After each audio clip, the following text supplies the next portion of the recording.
My parents come first. So make your mother go home.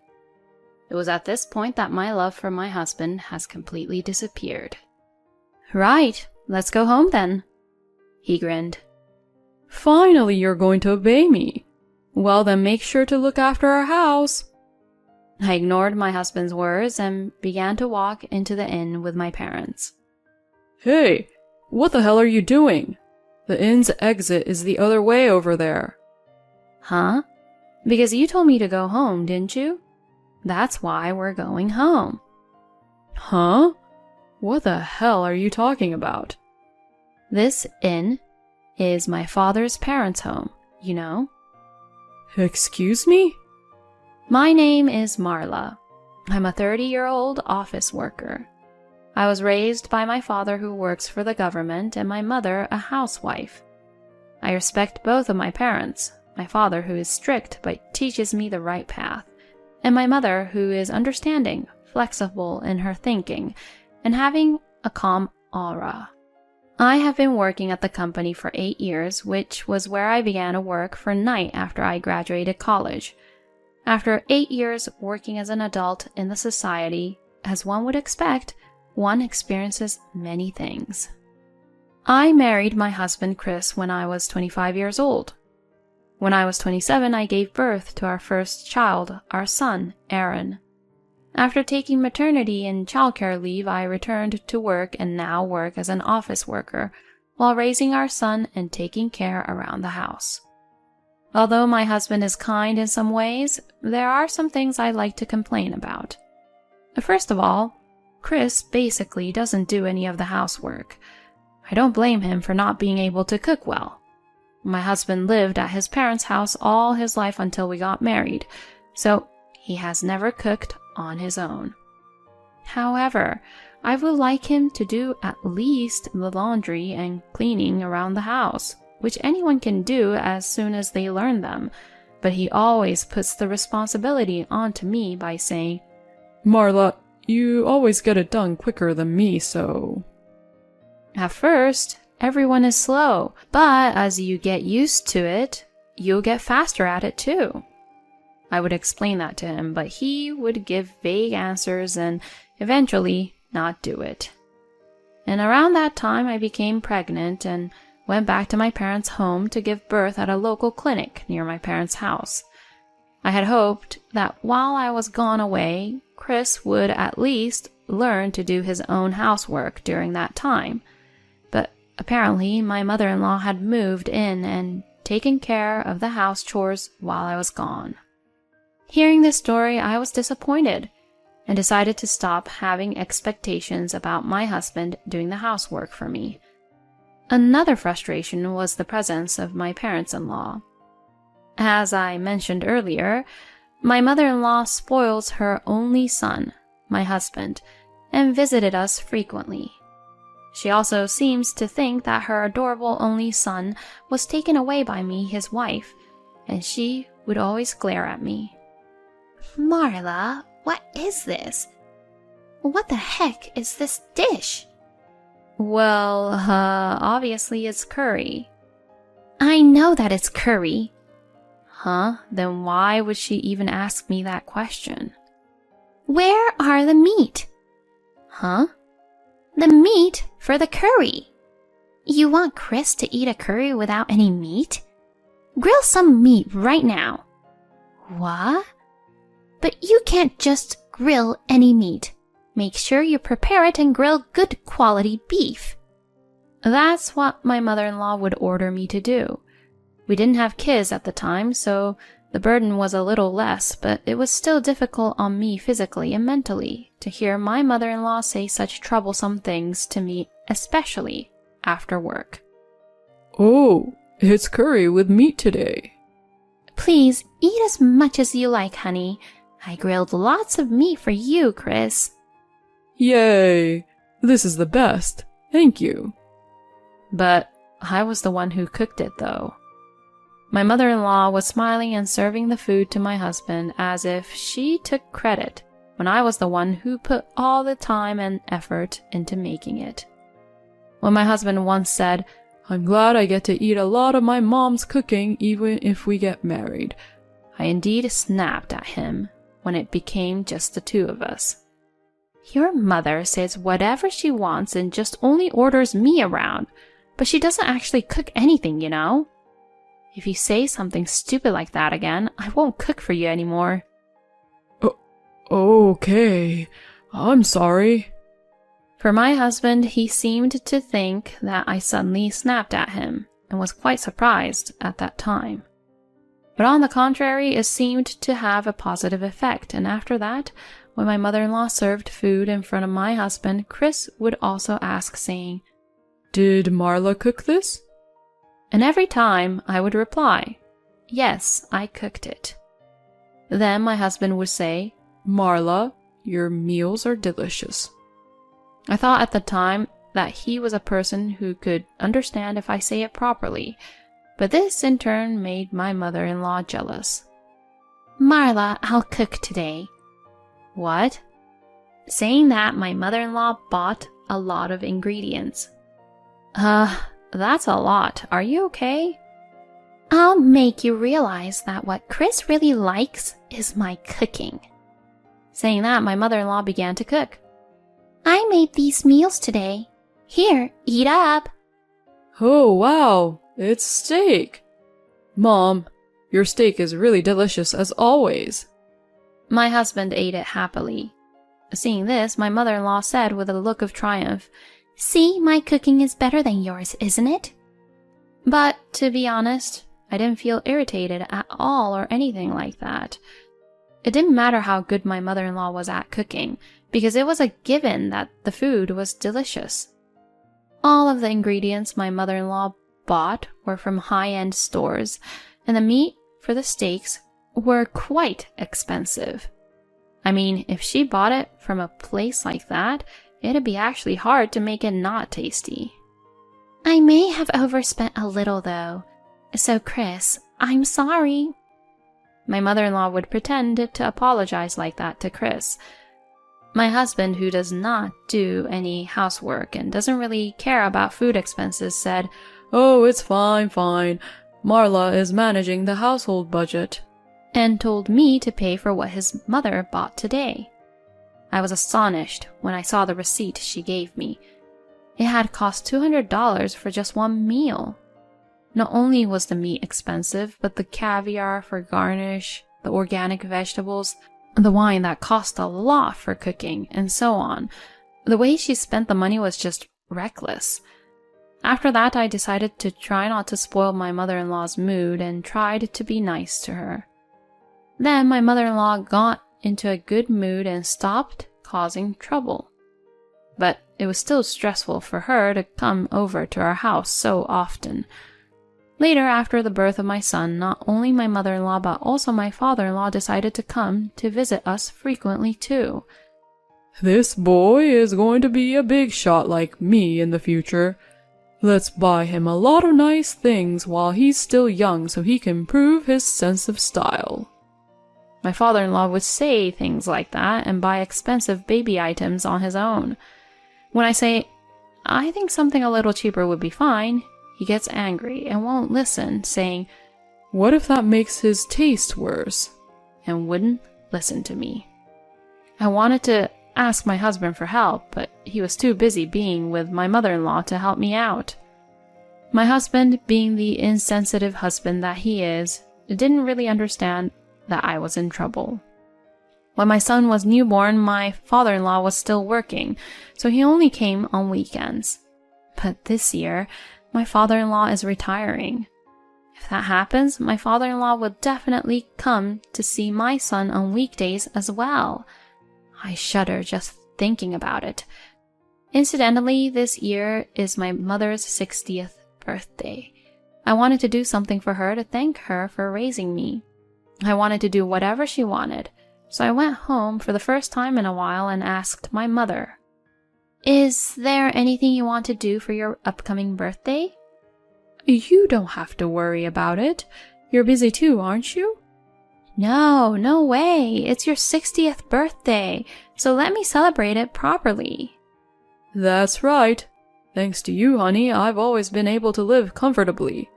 Let me thank you properly at a time like this."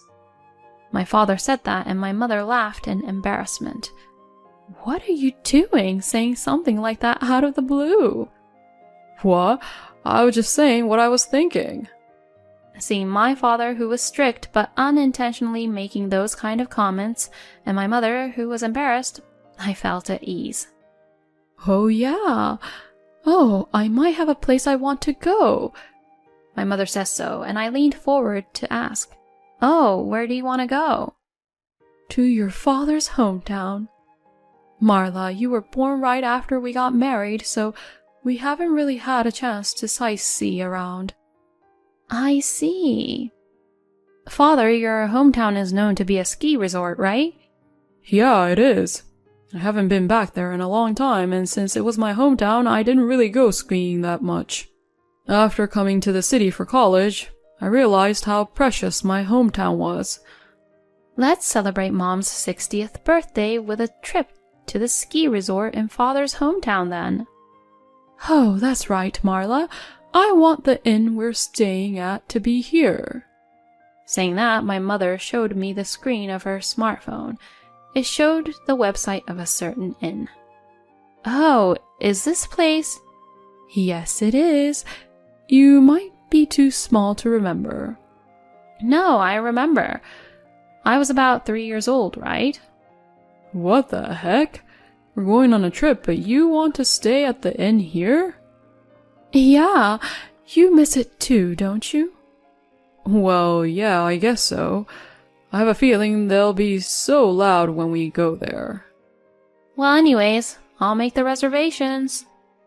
At any rate, I'm glad we've come to an agreement about my mother's 60th birthday celebration. I'm going on a trip to a ski resort with my family for my mother's birthday in a month. I told my husband about my mother's 60th celebration. "I see.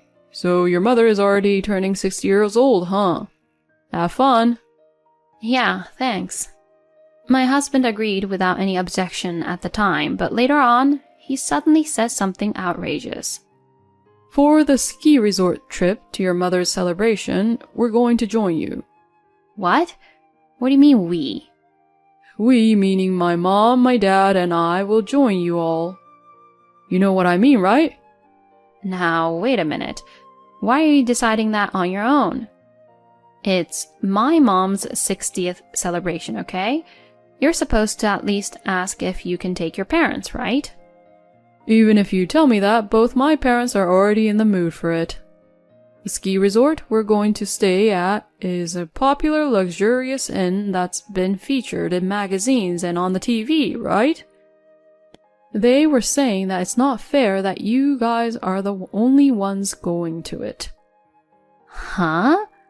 What do they even mean by that? It sounds like they don't even want to celebrate my mom's 60th birthday. It's just that they feel like they're missing out and are trying to force us to go with them too. "That's not true. I'm sure they want to celebrate." No, I don't think so. Then if I tell you we're not going on this trip and we're only just having a celebration dinner, will your parents even come to that? And would you even come? Well, that's... My husband's stuttering attitude indicated the answer. See, you all just want to go because of that ski resort. Knowing that, I don't want to take you guys with us. How dare you treat my parents like that? I've been telling you for a while now that my mother is my priority this time. Your parents should learn to be a little more reserved. Excuse me? Are you trying to insult my parents? I'm just telling you the truth. They come over often and were being really rude to me. That's enough. I'm disappointed in you. Since my mom and dad are already ready to go on that trip, we'll stay at the inn on our own. Fine. I see. Then why don't you do whatever you want? And like that, we had a big argument. Then we didn't talk to each other at all for a long time. I mean, there are only about 2 weeks left until our trip, and I don't think my husband can even make a reservation. Well, it doesn't matter to me. And we stayed like that as we welcomed the day of the trip. My husband was getting ready early in the morning with his larger luggage. What the heck? So he was able to make a reservation, huh? I was a little disappointed, but decided that I would never go with him. I got ready to leave as well. We left the house at about the same time and we both got into our own cars. It took us a little longer to leave because I had to put my son in the car than he did. We then stopped at my parents' house to pick up my parents and then it was off to my father's hometown. We decided to leave our luggage at the inn first, so we went straight to the inn. It seemed that my husband and his parents were thinking the same thing and we saw them at the reception desk first. Seriously? Can't believe we'd meet them here so easily like that. When we arrived at the reception, my husband said something outrageous. I'm Marla Linden, and we have a reservation for 3 people. What? I couldn't believe my ears. Wait a minute, what are you doing? Huh? Who are you? You just tried to spend the night at the inn trying to use my reservation name. Don't say such a thing. I made the reservation under my mother's name. My husband acted as if he was a stranger to me and said such an outrageous thing. In short, he tried to take away the reservation I had made by making my mother-in-law into someone named Marla Linden. As expected, even my parents were appalled by seeing how my husband acted. I was ashamed that such a man was my husband, no matter how much we were in a fight. The receptionist, a young woman, was bewildered by the trouble unfolding before her. Since we were getting nowhere, I decided to show her my ID. I am the real Marla Linden. The staff member said, "Yes, ma'am. Thank you for presenting your ID card." And they recognized me as their proper guest. Then my husband and in-laws started to make a fuss. Hey, do you want to exclude us that badly? What a terrible wife you are. What a selfish woman you are. My in-laws were making a fuss without having any care in the world who was looking at them. And then my husband said something outrageous. My parents come first, so make your mother go home already. He had tried to stay at the inn by pretending to have his mother be me, and now he was forcing me to give him the right to stay at the inn. It was at this point that my love for my husband had completely disappeared. Right, well, let's go home then. He grinned. Finally, you're obeying me. Well then, make sure to look after our house well. I ignored my husband's words and walked into the inn with my parents. Hey, you! What are you doing? The inn's exit is the other way around. What? You told me to hand over our reservation to you, right? So, we're going home as you asked us to. Huh? What the hell are you talking about? This inn is my father's parents' house, you know. Excuse me? My husband and my in-laws were just speechless. You're kidding, right? This luxurious inn is your father's parents' house? Then a woman in her 60s came out from behind the reception desk. Oh, Henry, welcome. Have you come already? That woman is my father's sister. In other words, she's my Aunt Paula. Hey, Paula. It's been a long time. I just came to drop off our stuff for now. Oh, hello, Paula. It's been a while. Oh, Linda, it sure has been a while. Then, is that beautiful lady over there Marla? Auntie, it's been a while. You've become so pretty. My aunt was a very powerful person, the opposite of my quiet father. Come on, hurry up and carry the stuff now. Beth, please help them. Yes, ma'am. My aunt instructed the woman who was working at the reception desk. Then my aunt looked at my husband and his parents, who were standing there stunned, and called out to them. Oh, have you made any reservations, sir? May I ask your name? My husband and his parents, who had watched our exchanges, could no longer stay at the hotel using my name. But my parents-in-law didn't care. We had made reservations to stay with Marla, you see.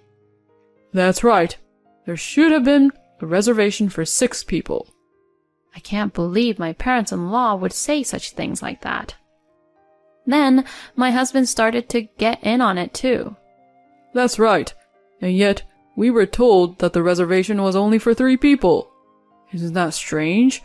It was your mistake, wasn't it? Shouldn't you have prepared a room for us somehow? It was beyond the disappointment I had for them. They were just doing too much. My father was clenching his fists and was about to snap. Then my aunt stood in front of my husband and his parents and began to apologize. I am very sorry that this was so unpleasant to you all. However, in order to provide the best hospitality, our inn can only accommodate a maximum of 3 people in any room. Therefore, I think that the statement that there should have been a reservation for 6 people is incorrect, sir. My parents-in-law and my husband's faces turned pale. If you are still not convinced by this, I have the recorded data of the voice call when Marla Linden made the reservation. So, if you don't mind, I can check that too if you like. When my aunt said this with a dignified expression, my parents-in-law and my husband flinched and said, We might be mistaken, and left right away. Oh, Auntie, you're cool. I don't know what that was, but I felt like I shouldn't have invited them in. Well, we can't let them stay at our place because it's fully booked to begin with anyways. I see. My father, being a fighter, must have come from how he was brought up in this hometown. My father and aunt are so similar in that respect. After that, we went to my father's parents' house, which is adjacent to the inn, and greeted my grandparents. My father was embarrassed by the many things my grandparents had said to him. We then enjoyed sightseeing in the ski resort, enjoyed delicious food at the luxurious inn owned by my father's family, and stayed in a comfortable room. We also gave my mother her birthday gift and celebrated with my father's family. My mother looked very happy, so I am glad that we were able to carry out the plan. By the way, when I got home, I confronted my husband with the divorce papers. My husband was surprised and angry, but I had my parents there too, so he could not speak strongly to me. My father was very angry about what had happened at that inn and put tremendous pressure on my husband. My husband was completely scared by that and finally signed the divorce papers. Thus, our divorce was finalized. I demanded that there be no division of property and that I have custody of my son. Of course, I also demanded that my husband pay child support. My husband looked unconvinced, but when my father glared at him, he said, That's fine, and accepted the terms.